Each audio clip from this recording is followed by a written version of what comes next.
Odela 2 movie review వీడియోలో చూద్దాం. వీడియోని ఎండ్ వరకు చూడండి, నచ్చితే సపోర్ట్ చేయండి. ఫిలిం నాకెలా అనిపించిందంటే భయ్య, నా పేషెన్స్‌కి చాలా పెద్ద టెస్ట్ పెట్టారనిపించింది. సో, ఈ పదాల్లో మీరు అర్థం చేసుకోవచ్చు ఫిలిం అనేది నాకెలా అనిపించిందనేది. అంతలా ఏం అనిపియలేదు, అంతలా నాకు నచ్చలేదు. దీనికి బదులు పార్ట్ 1 బెటర్ కదరా భయ్య అన్నట్టు అనిపించింది. ఎందుకనేది కొంచెం డెప్త్‌గా వెళ్ళి మాట్లాడుకుందాం. First of all lead role by ఈ ఫిలింలో మన తమన్నా గారు. సో, మెయిన్‌గా చెప్పుకోవాలంటే ఇది స్పాయిల్ అయితే కాదు, మన తమన్నా గారు సెకండ్ హాఫ్‌లోనే ఎక్కువ మోస్ట్ ఆఫ్ ది పార్ట్స్ అయితే మనకు చూపెడతారు. అదే అక్కడనే హైప్ ఇచ్చే సీన్ అని చెప్పుకోవచ్చు మెయిన్గా మాట్లాడుకుంటే. సో, స్టోరీ లైన్ ఎలా ఉంటుంది అని మాట్లాడుకుంటే భయ్య, ఓదెలవని చూసే ఉంటారు, మన తిరుపతిని తన వైఫ్ చంపేస్తుంది. సో, చంపేసిన తర్వాత తన ఆత్మలుగా తిరిగి వచ్చి ప్రజల మీద పగ తీర్చుకుందామని చూస్తారు. అప్పుడు ఆపోజిట్గా మన తమన్నా గారు ఏం చేస్తారు అంతే, అంతకు మించి ఏం లేదు. మన ఊరిని ఎలాగా పడుతుంది, మన తమన్నా ఏమైంది అనేది రెస్ట్ ఆఫ్ ది పార్ట్ మీరు ఫిలింలో చూసి తెలుసుకోండి. మెయిన్గా మాట్లాడుకుంటే ఈ పోర్షన్స్ మరి ఎందుకు నచ్చలేదు భయ్య అని అంటే, ఇప్పుడు దీనికన్నా ముందు వచ్చిన మన అరుంధతి ఫిలిం కానివ్వచ్చు, పంచాక్షరి అనే ఫిలిం కానివ్వచ్చు, సో మాట్లాడుకుంటే ఎన్నో ఎన్నో డివోషన్ ఫిలిమ్స్ కానివ్వచ్చు, ఇలా చాలా చూసాము.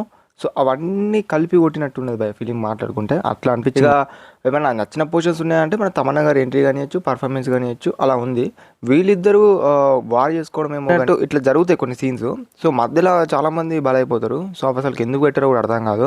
సో ఇలా కొన్ని క్రింజ్ సీన్స్ కానివ్వచ్చు, ఇలా కొన్ని అన్నెసెసరీ సీన్స్ అయితే కొంచెం యాడ్ చేశారు అనిపించింది.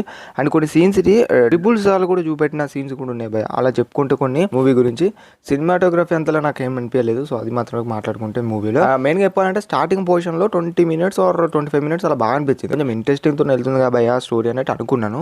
కానీ ఫిలిం అంతా చూసిన తర్వాత ఫస్ట్ హాఫే బెటర్ అనిపించింది. ఇంకొక విషయం, క్లైమాక్స్ పోర్షన్ కూడా కొంచెం బాగా అనిపిస్తుంది. అండ్ ఆ ఇంటర్వెల్ పోర్షన్ మన తమన్నా గారి ఎంట్రీ అలా కొంచెం బాగుంటుంది. అంతకుమించి ఏమీ లేదు ఫిలింలో మాట్లాడుకుంటే. అండ్ కూడా ఏంటంటే మూవీలో బ్యాక్గ్రౌండ్ మ్యూజిక్ కానివచ్చు అలా కొంచెం బాగా సెట్ అయింది అన్నట్టు అనిపించింది. చూపెడతారు ఆ గ్రాఫిక్స్ కానివచ్చు, అంతా కానీ ఓకే అనిపించింది. లైటింగ్ కానివచ్చు, మీ ట్రైలర్ చూస్తే అర్థమవుతుంది. చెప్పాలంటే హర్రర్ ఫిలిమ్స్ ఏమన్నా ఉంటే ఆ ఎలిమెంట్స్ ఉంటాయా అంటే ఉంటాయి, కానీ నాకు అంతలా అయితే భయపెట్టలేదు, అంతలా స్కేర్ చేయలేదు నాకు ఫిలిం అనేది చెప్తున్నాను ఒక ముక్కలో. సో అది మాత్రం గుర్తుపెట్టుకోండి. అండ్ ఫిలిం గురించి ఒక ముక్కలు చెప్పాలంటే వన్ టైం వాచబుల్ ఫిలిం. థియేటర్లో చూడండి అంటే ఇంత చెప్పినాక థియేటర్లో చూస్తారో చూడాలి మీ పైన డిపెండ్ అయి ఉంటుంది. చాలామంది క్యారెక్టర్స్ మనకు ఉంటాయి. అండ్ మన వదిలే చూసిన తర్వాత తన వైఫ్ కూడా జైల్లో ఉంటుంది. సో అది కూడా మనకు సీన్లో చూపెడతారు. మన భైరవి అనే మన తమన్నా గారి క్యారెక్టర్ ఉంటుంది ఫిలింలో. సో తన క్యారెక్టర్ వెళ్ళిన తర్వాత ఏమైంది అలా ఉంటుంది. సో ఇంకెక్కువ కూడా ఏది రివీల్ చేయదలుచుకోలేను. అండ్ యాక్టర్స్ అందరూ ఎవరెవరి రోల్ వాళ్ళ రోల్ బాగానే చేశారు. అండ్ దర్శకుడు ఓదెల 2 మూవీ రివ్యూ భయ్య, నచ్చితే సపోర్ట్ చేయండి. అండ్ దర్శకుడు video. Thanks for watching guys.